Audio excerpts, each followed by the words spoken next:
Hey, what's up, everybody? Welcome to another edition of Prospect Recap. I'm your host, James Ivy Williams, founder and CEO of Between the Lines Sports. And today I've got several of my regional analysts with me. I'll let them introduce themselves, starting with Alan. You're up first. Appreciate it, James. Hey, y'all, this is me. You probably seen me several times at this point. But yeah, this is Alan Alcantar just coming in and talking about Dariq Whitehead. Very interesting prospect. And yeah, looking forward to seeing what the rest of the guys have to share about their prospects. Good stuff. Good stuff. Thank you. Next up, we got Max. Max, go ahead. Hey everybody, Max Rosenberg here, Southeast Regional Analyst. Ready to give some insight on Julian Phillips tonight. Good stuff. And last but not least, we got Lath. Lath, go ahead, Lath. My name is Lake the Man. I'm a regional analyst covering the Kansas, Oklahoma, and Dallas area. All right, awesome. Awesome. Good stuff, Lath. Good stuff, Lath. All right, guys. So we're just going to do a quick overview of who we're covering today. Then we'll jump right in. All right. So going from lowest to highest, we've got Matthew Cleveland from Florida State at number 52. We've got Julian Phillips from the University of Tennessee at number 44. We've got Omari Moore, San Jose State at number 38. We've got Dariq Whitehead Duke at number 16. And we've got Grady Dick from Kansas at number 12. These are all rankings based off our most recent mock draft 3.0, which you can go find at www.btlhoops.org. I am going first because I have Matthew Cleveland. Just to start off, Matthew Cleveland, just some counting stats. Matthew's currently averaged 13.8 points a game, 7.4 rebounds, 1.8 assists, 44.5% from the field, 35% from the three-point line, and 69% from the free throw line. Matthew made a big jump this year in a down year for Florida State. He's a live body. He's one of those guys that stays active. He's a hustle guy, pretty much, in my opinion, but he does a lot of things well. But obviously, he crashes the glass as an active body, live body. He gets downhill in a hurry. He finishes well through contact. He's got a much improved three-point shot at 35%, which is pretty honest right now. There's some guys that are shooting a whole lot lower than that. So 35% in the ACC. And in a league where people knew that he was the primary scoring option on that team, to shoot 35%, and he's not necessarily a shooter, was a plus for me. The thing that I love most about Matthew is his activity as a on-ball defender, off-ball defender, and as a slasher, rim attacker on the offensive end. Those are all things I like about him. Got long arms, big frame, and he's a really good kid. He's from Atlanta, so I know him pretty well. The quick story is my first weekend covering high school basketball when I transitioned from G League down to college, down to high school. The first weekend of me covering high school basketball, I saw Jabari Smith on a Saturday, and I saw Matthew Cleveland on a Sunday. And so for me, that was a pretty good start to my high school career because those guys are obviously like studs. Matthew was a stud in high school and obviously now at college. And so this is kind of cool to kind of have him on our mock. I'm not sure we're not sure currently if he's going to come out. But I think, just where he is, he's got some things to be considered as a prospect, at least. Obviously averaging 14 points in the ACC, 8 rebounds as a wing/guard, shooting 44% solid. And obviously, like I said, the 35% from three on roughly 2 attempts a game. So he's got some stuff to work with. The thing is that he's going to have to kind of tighten up the handle, obviously, become a little bit more polished as a playmaker, and just sure up his jump shot overall. While the numbers are fair, I wouldn't say anybody would trust that 35% that he shoots currently is something that you can necessarily rely or depend on at the next level. So those are the things I think that we have to work on and improve upon if he was going to make the leap to enter his name into the draft. There has been no information about his entry or not yet as of right now. So we're going to keep him on our mock until we hear otherwise. So if he doesn't enter at some point, we'll obviously remove him from the list. But as of now, there's been no news that Matthew will or will not enter the draft, so we're going to keep him on our mock into the meantime. Anybody got anything on him? Max, I think you saw him this year, right? Yep. Long, rangy guy, definitely fits in Coach Hamilton's prototypical type of player. Unfortunately, FSU had a down year, but he was one of the few standouts that really held his own on the court. Yeah. I think you're right. I think he definitely fits that typical Florida State 6'7" to 6'9", wing, athletic, defend multiple positions, can put it on the floor a little bit. That's what Leonard Hamilton has been known for the past, 10, 12 years at Florida State, is those guys, and there's a ton of them in the NBA right now doing very well. So that's why I think Matthew coming out of Florida State, if nothing else, people would know that he's going to guard and he's going to, and he's going to play hard, which are two things that you want on the NBA court, in my opinion. All right, moving on. We've got Julian Phillips at number 44. Max, you can go ahead and take that away. For sure. So Julian Phillips, 6'8" freshman at Tennessee, 198 pounds. Season averages of 8.3 points per game, 4.7 rebounds, and about 1.5 assists. Shooting about 41% from the field, 82 from the free throw line. Really scores well in off ball, off motion. Actually really good at creating free throw attempts as well. Takes contact, able to finish and get the N1 or get to the cup and be able to knock them down. Wouldn't mind a few more percentage points on his free throw shooting, but overall, so far, so good this season. Probably projects to be a type of 3-and-D guy eventually. 3-point shooting was a little bit lacking this season, about a 25% clip. Not sure if that was just getting acclimated as a freshman, but has the skill set, has the compact shot to make that successful. Probably just a few more reps needed in the offseason if he does return to Tennessee or wherever he ends up at the next level. Also a decent playmaker for his teammates, has the 6'8" frame. So if he's matched up with a defender that's smaller than him, he can see over them, be able to maneuver into the paint or kick it to an open teammate.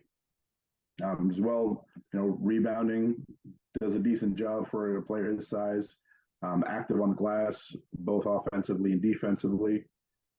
Uses his body well, maintains composure, and usually tries to get to that rebound and not get fouled or not foul if it's a defensive rebound.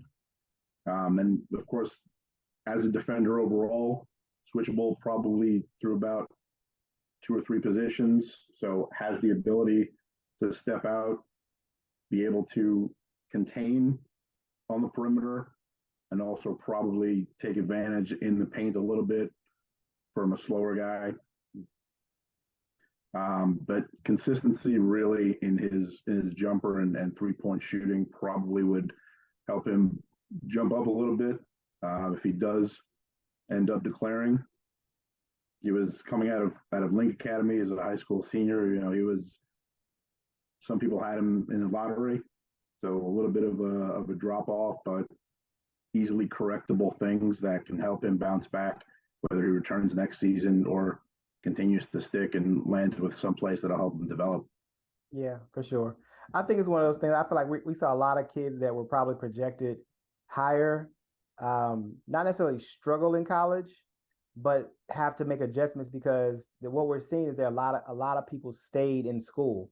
So, where we typically would see guys that would be out of school by now, but there are a lot of 5th-year seniors, a lot of guys that probably could have entered the draft and maybe would have been drafted 2nd round or signed some 2-ways or things like that, decided to go back to school. NIL and extra years of eligibility have definitely probably staggered some of the progression and the reps that some of these freshmen would get. I mean, he's one of them. Dylan Mitchell's another guy that probably struggled in college a little bit. Dariq Lively is another guy. So guys like that probably struggled just with not getting the reps and the attention that they probably normally would have gotten if they were the primary guy, if their teams were built a little differently. And so that's probably the issue that we're seeing. I think I think he's probably a lottery talent in my opinion. I think he just didn't have lottery production. So there are several of those guys I think in this draft class that have lottery potential but didn't have lottery production. And so now what you're doing is deciding is his potential worth a draft pick at all. And then honestly, like you can get a lottery potential guy in the 40s. Oh, that's a steal. And so, does that kid want to take that risk and take the long route to do it? Because the other side is you come back next year and have a really good year, you're probably back where people thought you were going to be in the first place. And so it's all just kind of deciding what you want to do, and kind of going there. Tennessee's going to have another good team next year.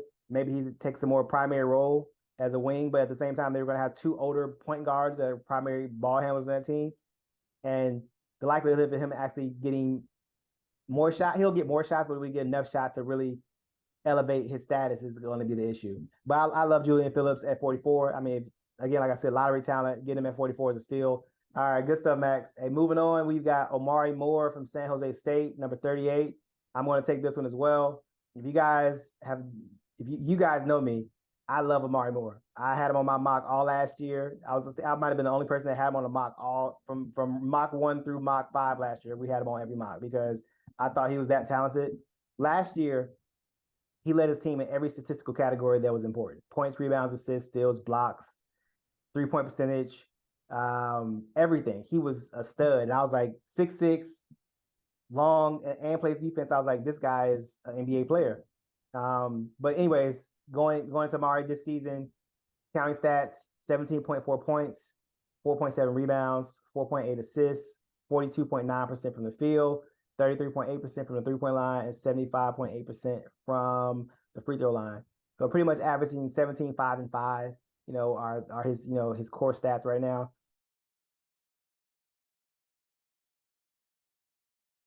Mountain West Player of the Year.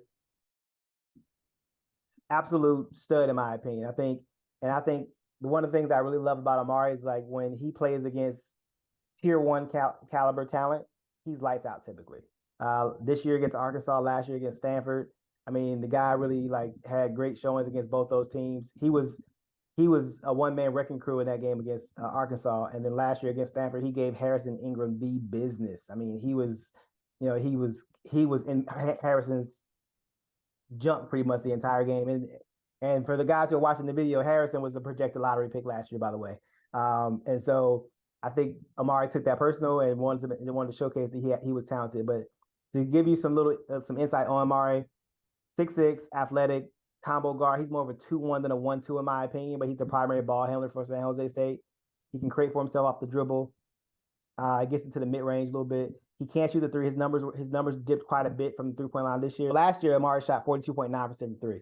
And when I first saw him, he was in the 50s. And this was it wasn't like 3 games in. He was like 15 games into the season. He was into the 50s.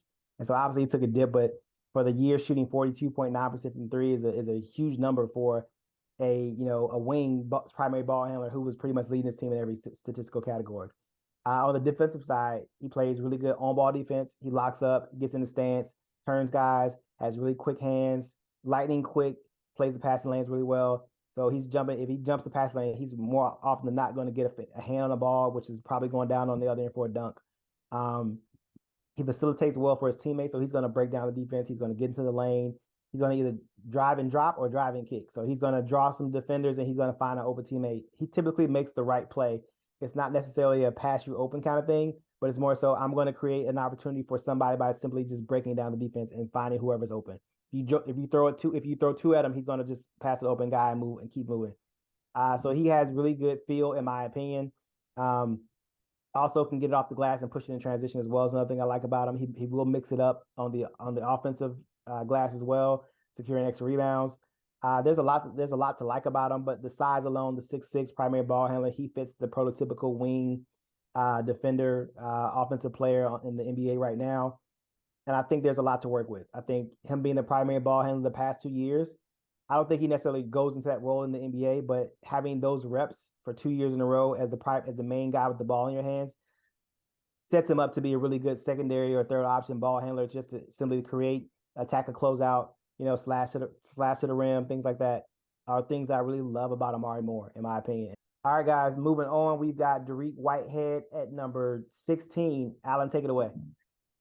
Yeah, no, definitely. Watching Dariq, you definitely see that he is an NBA player. Everything from his size, 6'6", having a 6'8" wingspan, also being like 190 pounds, which he doesn't look like it. He seems really skinny, but he actually does have a lot of good muscle on him. But the biggest thing that stands out about him is all the off-ball movements and off-ball scoring he's able to do. Obviously, I think people will say that he fell off from his production at the beginning of the season just because he was, again, rated so high and he was the basketball player of the year, for the class of 2022. But now definitely, I think he is solidified that he can play at the next level. everything from his 3-point percentage, which even though he didn't shoot more than 100 3-point attempts this season, he still was able to, get a 42% 3-point percentage with shooting 3.5 per game. So I mean, I think that's pretty impressive for everything that he can do. The biggest thing about him too, I think he'll just transition also for what he can do defensively. He's just probably one of the better chasers in the entire draft. You also got to understand he held opponents to a 36.7 field goal percentage, which is like really impressive. So even though, again, explosiveness that we've seen, like with the dunks and all the crazy stuff that we saw in high school, like at Montverde, it's not the same.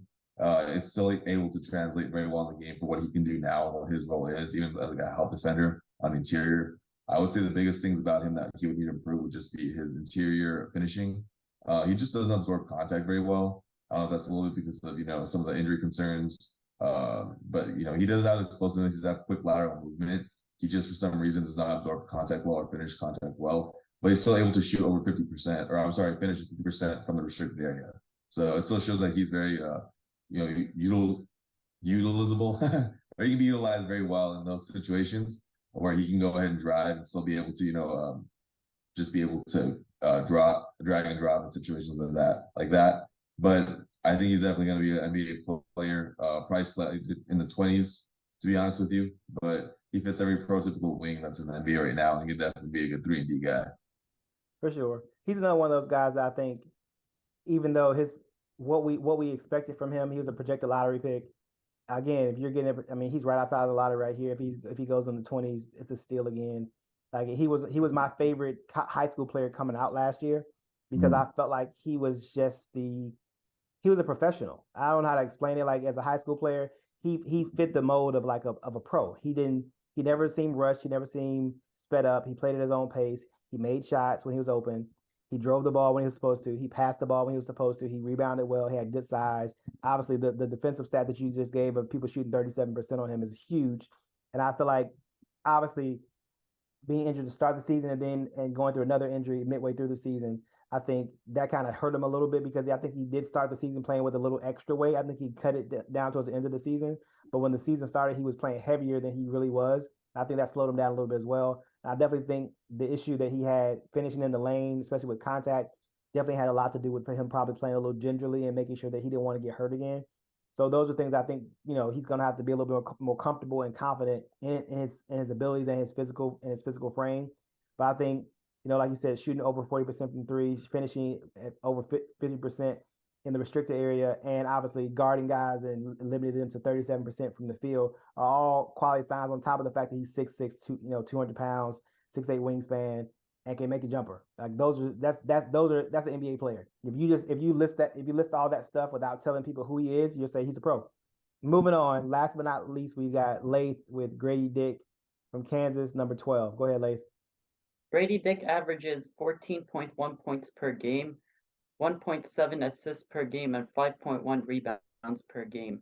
He's shooting an efficient 44.2% from the field and 40.3% from three-point range. So his main skill set is his ability to shoot three-pointers off the dribble and in catch-and-shoot situations. He has a quick release, fluid shooting mechanics, and deep range.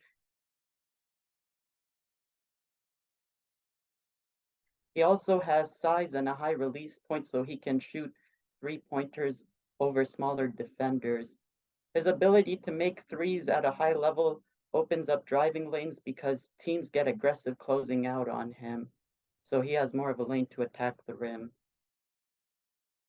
He moves well without the ball and is able to be a backdoor cutter. He has speed and explosiveness when cutting to the rim, which allows him to blow by off-ball defenders and finding the open space for a high percentage shot inside. He's an athletic finisher inside. He is a lob threat also, and he has good hands, allowing him to catch lob passes and finish dunks athletically at the rim. He is able to create looks for others as a playmaker in the pick and roll and off-dribble penetration.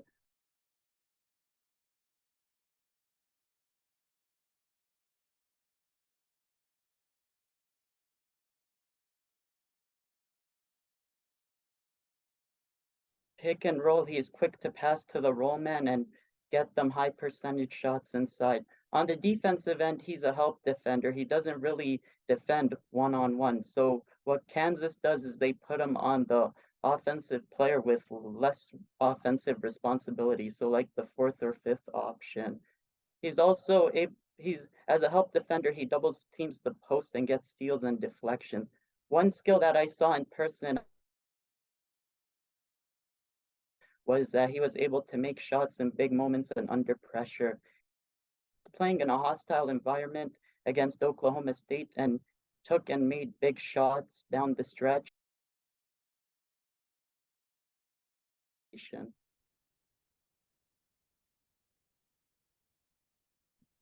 Good stuff, Lath. Grady's another guy that I like, and I have seen a bunch, especially like from his Lincoln. He's Lincoln Academy as well. No, he's Sunrise Christian, I think. Yeah, he was. So seen him a bunch. Obviously saw him at AAU. Grady's a guy that he kind of fits the mold what you're talking about. He makes shots from the perimeter. He can attack a closeout. He's athletic enough to finish in the lane. He's not a great on-ball defender, but I would say that it's a weakness either. I don't think anybody can pick on him as a on-ball defender because he's got good length, good athleticism, and he can make up ground in a hurry. I think he is going to be more suited to be a more team defender, help defender kind of thing, which I think is going to be perfectly fine. But I don't think he's going to be somebody that you can go pick on in pick and roll action and go target him. I think he uses his length very well. He has a pretty good recovery speed as an athlete, and obviously, like you said, he can make a jumper.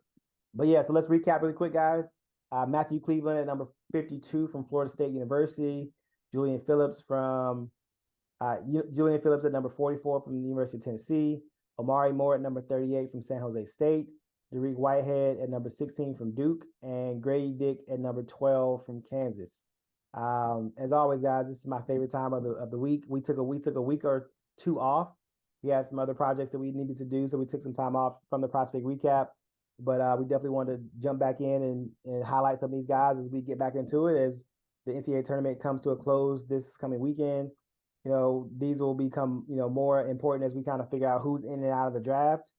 And so this is just our favorite time of the year or the week to really kind of highlight and showcase some of these guys' top skills and talents and what we think about them overall.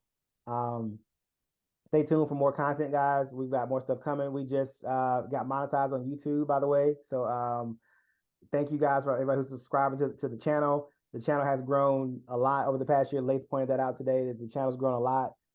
People are watching a lot more on a more consistent basis. And so we appreciate everyone for watching, our content. And we're going to do our best to kind of bring you as much as we possibly can over the next few months leading to the NBA draft, and obviously doing some AAU coverage as that stuff kind of transitions in as well. Follow us on social at BTO Hoops on both Instagram and Twitter. Visit the website, btohoops.org. And stay tuned for more content, guys. But we appreciate the time. Peace.